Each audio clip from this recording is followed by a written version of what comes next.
бойындағы ең асыл қасиеттердің бірі. Адамның бойындағы ең асыл қасиеттердің бірі осы қайырымдылық болса, өзіңнің аяулы алақаны мен жүрек жылуыңды ұсыну бұл жомарттықтың белгісі.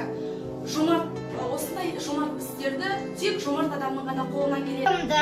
Адам иманды, ынсапты, рақымдылық, ылғи, мұқтаж, дерттілігімен, ынтасымен, лебізімен, ықыласымен қолдайды. Қайырымдылық